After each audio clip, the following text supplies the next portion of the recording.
Hello, it's Chino here. If you like aggressive openings, you're in the right place. Today I'd like to go through a game between Alberto Foguelman and David Bronstein, and it shows just how to exploit, a lack of development in your opponent's position and weak squares around the king. So Bronstein had the black pieces in this game, and yeah, we had a queen's gambit accepted. So after the standard opening moves, um, Bronstein accepted the gambit, and white went for the variation with knight to f3. I'll just point out that the alternative to knight to f3 is the variation with pawn to e4, and I think a promising try for black is pawn to e5, but a very different kind of game. Anyway, back to the game. So after pawn takes c4, knight f3 prevents black from playing pawn to e5 straight away. So we get a different line in the queen's gambit accepted.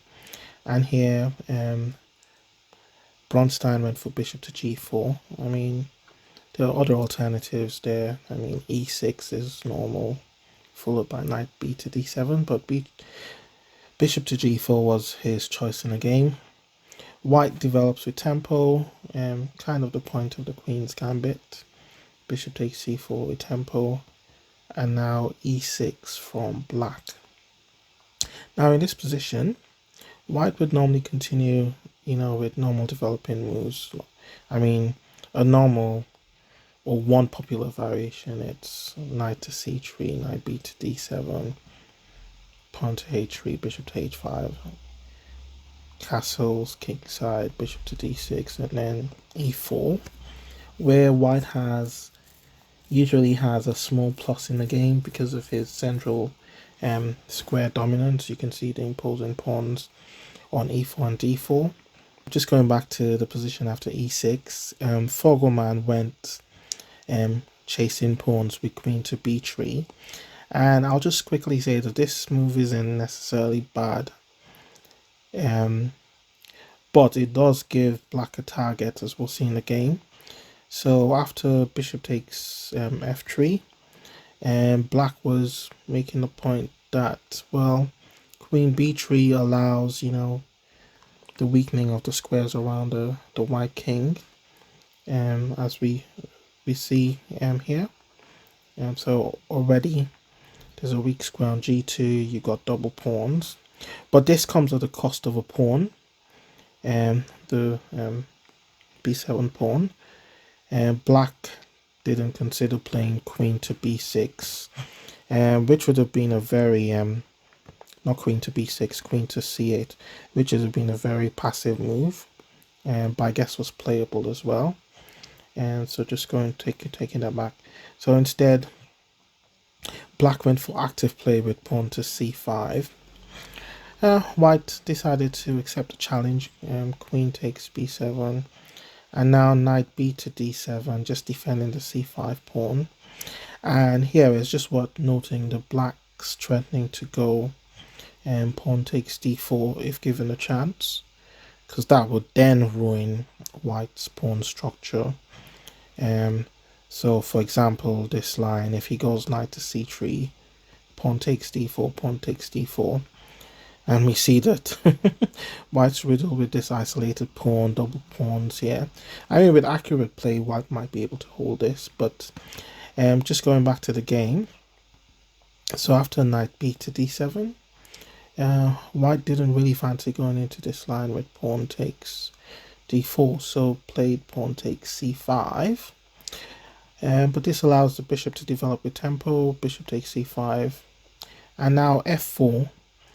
F4, I suppose, gives the queen, an escape square, and well, an escape diagonal, and it also controls this central square on e5, so it's a reasonable move. But black castles kingside here, and after white castles kingside, I think we should just take stock of the position. So what we have here is white's a pawn ahead, but the price he's had to pay is, this weak squares around the white king. And we'll see how black exploited this in the game. I mean, black first played knight to d5. This I'd call a brilliant move. And the point is to allow the queen to infiltrate on the king side. So as you can see, the queen can go to h4, which we'll see in some variations. And here, white played rook to d1, which I guess was a big mistake. I mean, the alternative would have been to play a quiet move like bishop to b3, for example. But just going back a move, some of you are probably wondering why not bishop takes d5. Well, it is possible, but it's quite risky because black can continue with rook to b8. And the point is that after, say, queen to a6 or queen to c6, I mean, very similar, rook to b6, queen to a4, and pawn takes d5, we see this rook is ready to appear on g6 or h6, and queen to h4, giving black, you know, a serious attack against the white king. Okay, so going back to the position after knight to d5, white obviously didn't fancy the capture on d5, perhaps because of the variation we just looked at, and played rook to d1. I guess the point here is that after bishop takes d5 and pawn takes d5, rook can capture on d5 and can always come to g5 to defend the king. But that was wishful thinking, I guess. Now in this position, black's already clearly better, because he can play a crushing move, queen to h4. I mean, in the game he played rook to b8, which was good enough to maintain the advantage and win. But just taking that move back, an even stronger move is queen to h4. The immediate point here is that queen to g4 is threatened, winning the. So for example, queen takes d7 is impossible because of this queen to g4 check, and the rook goes on the next move. And so just going back to that position after queen to h4. So I mean, blackwood, it is also worth noting that white can't even play bishop takes d5 again because of queen to g4. So just going back to the position after queen to h4, white might have to try something like knight to c3, but it doesn't really help because knight 7 to f6, you know, bring in the knight into the attack, and the knight can appear on g4 in some variations. And even if something like bishop takes d5, pawn takes d5, I mean, knight g4 is a strong threat, including rook to b8 and rook to b6 and rook to h6. So it's a crushing position for black. Going back to the game continuation, so after rook to d1, black played rook to b8, but it's worth pointing out here that black still clearly better in the game. Okay, so we saw queen to c6, and now queen to h4. A move later than he should have played it, but all the same quite strong here. So note that queen takes d7 still isn't possible because of queen to g4 check and winning the rook. So now knight to c3. Now black played rook to b6, harassing the queen. Now the queen could retreat to a4, which I think would have been another try, but white played queen takes d7. Let's just go back to the position after rook to b6. So what if queen to a4? Well, the point here that black had is, well, knight takes f4 would have been devastating. And the simple point here is the pawn takes knight is impossible because the queen takes f2 check, king h1, queen f3 checkmate. And if we just go back to position after knight takes f4, I mean, white doesn't have too many options here. So you go something like bishop to f1 to try and cover the squares around the king. Well, the problem is that e5 would follow, and then we see this strong threat of rook to g6, or even rook to h6 with a crushing attack. Okay, so going back to the game, after queen to h4 and knight to c3, rook to b6, white went queen takes d7. Okay, and now we see the nice finish from Bronstein. Knight takes f4. We just saw that in a different variation. So obviously, pawn takes knight is impossible because of queen takes f2. That variation again. So going back, so what else could white try? Well, bishop to f1 to try and cover the white squares wasn't possible, because of this move, queen to g4 check. And after, say, king to h1, queen to f3 check, king to g1, we see this move again, e5, when white can't stop a rook from appearing on g6, we check. Okay, so going back to the position after knight takes f4, white couldn't see anything better than to try knight to e2.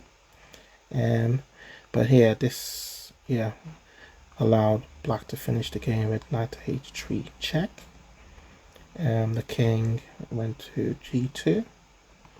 I don't think it matters if he goes, well, not if he goes to f1, queen takes f2 would be mate, and king to h1 isn't really an improvement. Knight takes f2, and the plan here is to go knight to g4 if given a chance. And also the knight's threatening the rook on d1. White went rook to d4, trying to offer an exchange for some respite, but knight g4 followed anyway. I mean, it's just worth noting bishop takes d4 would also still be winning for black, but the game continuation was even stronger. So instead of bishop takes d4, knight to g4, and the point here was that, well, rook takes g4 is not possible because a queen takes g4 check, and if knight to g3 to block the check, queen takes c4. When if you take a look at the position, black's up in material, and the white king's still exposed. So going back to the position, after knight, so it was rook. We saw this move, knight takes f2, rook to d4, knight g4. So into the rook takes g4, white tried rook to f4, but then queen takes h2 check, was a bit too much. I mean, note that king to f3 was no good because of this fork. Knight check, winning the queen. So after queen takes h2 check, white went king to f1, but then we saw this move, bishop takes e3. And the threat here is that, or the point here is that after bishop takes e3, knight takes e3, check, queen to e1, only move, well, rook takes b2 would just be a crushing position. And the threat of queen to h1 is a bit too strong for white in this position.